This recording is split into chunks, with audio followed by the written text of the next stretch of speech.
YN6 news కి స్వాగతం। Secunderabad cantonment BJP అభ్యర్థి శ్రీ గణేష్ కు మద్దతుగా జరిగిన మేధావులు, కీలక ఓటర్లు, నివాసితుల సంక్షేమ సంఘం సభ్యులు సమావేశానికి ముఖ్య అతిథిగా దేశ రక్షణ శాఖ మంత్రి రాజ్నాథ్ సింగ్ హాజరయ్యారు। రాజ్నాథ్ సింగ్ భారతదేశం వైపు యావత్ ప్రపంచం చూస్తుంది, ప్రధాని మోడీ సమర్థవంతమైన దార్శనికమైన పరిపాలనతో ప్రపంచానికి ఆదర్శంగా భారత్ నిలిచింది। పార్టీ పుట్టిన నాటి నుండి ఇచ్చిన మాటకు నిలబడ్డది బీజేపీ పార్టీ। మొదట్లో బీజేపీ పూర్తి మెజారిటీతో అధికారంలోకి వస్తే రామ మందిరం నిర్మాణం చేస్తామన్న మా హామీని నెరవేర్చాము। హాలీవుడ్ చిత్ర నిర్మాణం కంటే తక్కువ ఖర్చుతో చంద్రయాన్ విజయవంతం చేశాము। బీజేపీ అధికారంలో ఉన్న అన్ని రాష్ట్రాల్లో ప్రభుత్వ ఉద్యోగులకు ప్రతి నెల 1వ తారీఖునే జీతాలు ఇస్తున్నాం। ఒకప్పుడు అన్ని వస్తువులు దిగుమతి చేసుకునేవారు, కానీ ఇప్పుడు మనమే విదేశాలకు ఎగుమతి చేస్తున్నాం। వృద్ధులకు ఉచిత రామ మందిర దర్శనం చేస్తాం। మేనిఫెస్టోలో ఆచరణ సాధ్యమైన హామీలే ఇచ్చాం, ఇచ్చిన హామీలను పక్కాగా అమలు పరుస్తాం। అయోధ్య రామ మందిరాన్ని జనవరి 22న ప్రారంభిస్తున్నట్లు తెలిపారు।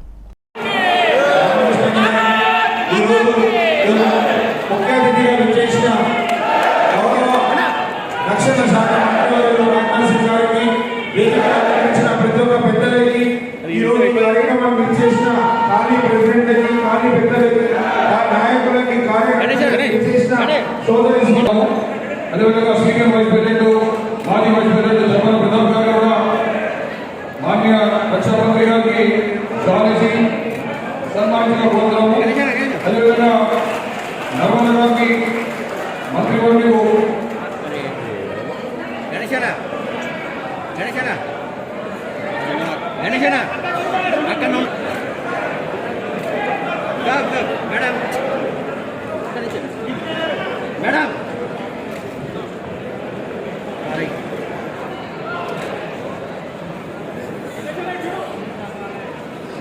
నరసింహరావు గారు కూడా స్వామి సత్కరించిన కోరుతున్నాము।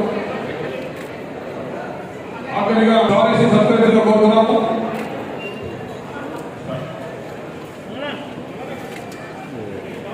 काफी देर हो चुका है, दयచేసి रक्षा मंत्री जी के पास उनके सांसद क्षेत्र में भी लखनऊ शादी उनका कांस्टिट्यूंसी है। इसी बात को दोहराते रहे कि आर्टिकल 370 हम समाप्त करें। लोग ये कहते थे क्या हो गया है बीजेपी पर, जब भी इलेक्शन आता है तो आर्टिकल 370 समाप्त करेंगे, ये बात कहते हैं। मैंने भी कहा, हमारे देश के नेताओं ने भी कहा था, हमने कहा था कि पार्लियामेंट में जिस दिन उनको क्लियर मेजॉरिटी मिल जाएगी उस दिन समाप्त करेंगे। और आपने देखा जब भी पार्लियामेंट में हमको क्लियर मेजॉरिटी मिल गई तो हमने चुटकी बजाकर धारा 370 को समाप्त किया। 1980 से हम लोग कहते चले आ रहे हैं जब हमारी सरकार बनेगी तो अयोध्या की धरती पर भव्य राम का मंदिर बनाने से दुनिया की अंदर कोई ताकत नहीं रोक सकती है। और आप देखिए 22 जनवरी को राम मंदिर बनकर तैयार हो गया। 22 जनवरी को उसमें रामलला की प्रतिष्ठा होने जा रही है। जो सीनियर सिटीजन होंगे उनको हम रामलला का दर्शन कराने के लिए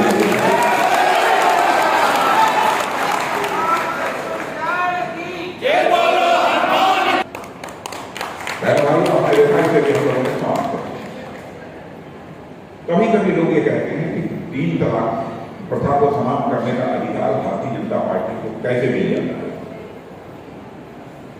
यह तो धर्म विशेष के लोगों की बात है, वो फैसला करें 3 तलाक होना चाहिए कि नहीं होना चाहिए। लेकिन बहनों भाइयों, मैं 2 शब्दों में कहना चाहता हूं, मां, बहन, बेटी चाहे किसी भी जात के हो, किसी भी पंथ की हो, किसी संप्रदाय की हो, तो हमारी मां, बहन, बेटी हो। यदि उसके साथ जुल्म होता है, उसके साथ जुल्म होता है, भले ही अन्य पॉलिटिकल पार्टी से टॉलरेट कर लें, लेकिन भारतीय जनता पार्टी से किसी भी सूरत में टॉलरेट नहीं। और यह कमिटमेंट हम लोगों का था, इस कमिटमेंट को हम लोगों ने पूरा कर दिया। यानी यह बातें इसलिए मैं आपके सामने रखता हूं कि जो कुछ भी हम लोगों ने कहा था कर दिया। सिटीजनशिप एक्ट, नागरिकता कानून बनाने की बात हम लोगों ने कही, नागरिकता कानून भी हम लोगों ने बना दिया। इसीलिए मैंने कहा कि हिंदुस्तान की सबसे क्रेडिबल, सबसे विश्वसनीय पार्टी जिसकी साख है, विश्वसनीयता है, वो हमारी भारतीय जनता पार्टी। BRS बहुत प्रिय परिवार का कोई ऐसा सदस्य नहीं जो न बन गया।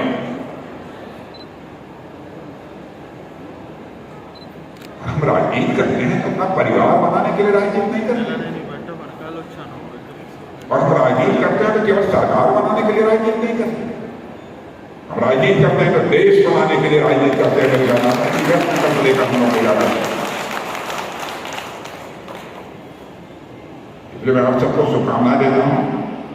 और गणेश जी जय गणेश बोलकर जाइए और मतदान करिए और कराइए।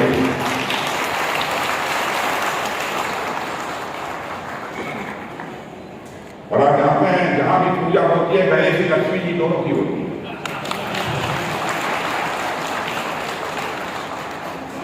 और लक्ष्मी जी बैठेंगे तो कमल के फूल पर बैठेंगे। तो गणेश जी को जिता कर भेजिए, जिता देंगे। कितने लोग जिता देंगे? चलिए आप लोग जिता देंगे ना गणेश जी, आप मुझे बुलाइएगा, मैं आपको। चलिए मित्रों, आप सबको बहुत बहुत धन्यवाद। बोलिए भारत माता की। मंत्री जी का आपके मार्गदर्शन के बारे में और మీ అందరూ కూడా ఈ రోజు model code of conduct prevail అవుతుందని మరి మంత్రిగా మన దాని మీద స్పందన లేదు.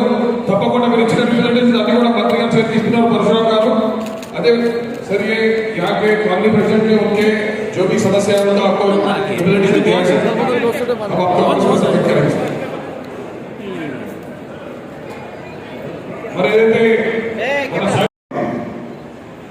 आर्थिक मोर्चे पर भी अब देखिए सड़कों का निर्माण हो रहा है, इंफ्रास्ट्रक्चर कितनी तेजी के साथ बदल रहा है। कांग्रेस की हुकूमत में सड़कें हाईवे बनती थी 8-9 किलोमीटर बनती थी। हम लोगों के शासनकाल में 38 to 40 किलोमीटर सड़कें प्रतिदिन। काम करने का दौर था। यह सब सारी बातें मैं आपके सामने इसीलिए रखता हूं। अब रक्षा मंत्रालय पहले तो गोले, मिसाइल, फाइटर प्लेन सब हम दुनिया के दूसरे देशों से इंपोर्ट करते हैं। आपको जानकर खुशी होगी इस समय हमारे डिफेंस का यानी रक्षा का उत्पादन 1 लाख करोड़ रुपए से अधिक हो गया है, जो भारत में बनता है, भारत की धरती पर बनता है और भारतवासियों के हाथों से। पहले हम सारी चीजें दुनिया के दूसरे देशों से इंपोर्ट करते थे, आयात करते थे।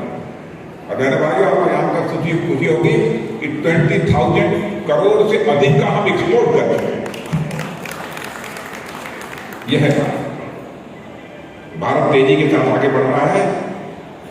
इस चुनाव में हम लोगों को पूरी ताकत लगाकर जो भी हमारे भारतीय जनता पार्टी के प्रत्याशी हैं उनको विजय दिलानी है। इस मनोयोग से पूरी ईमानदारी के साथ हम सभी लगे। वैसे भी हम लोग का चुनाव चिन्ह भी बहुत ही शानदार है, बहुत ही शानदार। बिहार का चुनाव चिन्ह क्या है? बिहार का क्या है चुनाव चिन्ह? कार है, बेकार है।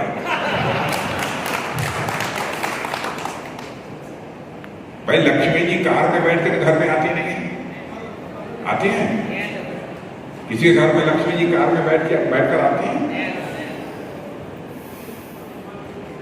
लक्ष्मी जी कभी हाथ हिलाते हुए आती हैं, पंजा हिलाते हैं? लक्ष्मी जी जब भी आती हैं तो कमल के फूल पर ही बैठ कर आती हैं। आप घर घर जाइए, लोगों से अपील करिए, भ्रष्ट सरकार जानी चाहिए। और मैं कार्यकर्ताओं को बता देना चाहता हूं, एक बात बहुत दुख समझ में, यह भ्रम मत पालना।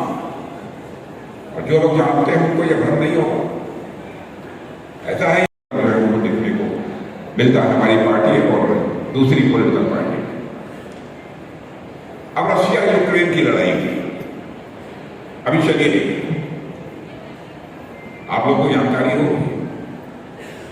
रशिया की रूस की तरफ से बराबर मिसाइल, बम, दो गोले, यह सब कार्य चल रहे हैं। यूक्रेन में रहने वाले लोग बड़ी संख्या में तबाही के दौर से गुजर रहे थे। हमारे बच्चे भी, हमारे भारत के रहने वाले लोग, बालवाड़ी स्टूडेंट्स भी पढ़ते थे।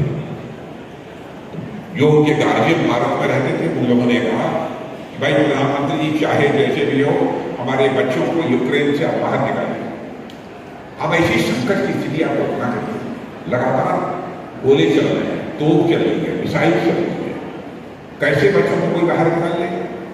लेकिन देखिए, भारत की साख, भारत की धमक अंतर्राष्ट्रीय जगत में कि हमारे प्रधानमंत्री ने सीधे टेलीफोन मिलाया रूस के राष्ट्रपति मिस्टर पुतिन को, फिर टेलीफोन मिलाया यूक्रेन के राष्ट्रपति मिस्टर जेलेंस्की को, और साथ ही टेलीफोन मिला दिया अमेरिका के राष्ट्रपति मिस्टर बाइडेन को, और तीनों से यह कहा कि आप 4-5 घंटे के लिए यूक्रेन में युद्ध रोक दीजिए ताकि हम अपने भारत के बच्चों को वहां से बाहर ला सकें।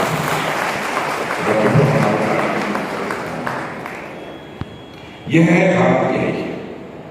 कोरोना के दौरान एक ऐसा संकट पैदा हुआ, विश्व में यह संकट पैदा हुआ, सभी देशों के लिए एक बहुत बड़ी चुनौती थी, हम लोगों के लिए भी बहुत बड़ी चुनौती थी, क्योंकि कोरोना की जो वैक्सीन लगती है वो भारत में भी बनती है। हमारे प्रधानमंत्री ने तुरंत जो वैज्ञानिकों से मिलजुल कर उनका हौसला अफजाई की और कहा जो भी खर्च होगा हम देंगे। और आपको जानकर खुशी होगी कि हमारे देश के वैज्ञानिकों ने वैक्सीन बनाई, और वैक्सीन बनाकर हमने केवल भारतवासियों को ही वैक्सीन नहीं लगाया, बल्कि दुनिया के 100 कंट्रीज को हम लोगों ने सप्लाई किया। 100 कंट्रीज को हम लोगों ने सप्लाई किया। यह है हमारा चरित्र। आतंकवाद के खिलाफ हम डिसाइसिव एक्शन लेने वाले हैं। और भारत मित्रों अब कमजोर भारत नहीं रहा है, भारत दुनिया का ताकतवर देश बन गया है। ऐसा नहीं है कि जो हो आंख दिखा कर निकल गया। वैसे आज तक का भारत का चरित्र यह रहा है कि भारत ने आज तक दुनिया के किसी देश पर न तो कभी आक्रमण किया है, न दुनिया के किसी देश की 1 इंच जमीन पर भारत ने कभी कब्जा किया आज तक। इसलिए भारत को कोई यदि छेड़ेगा तो उसे छोड़ेंगे नहीं।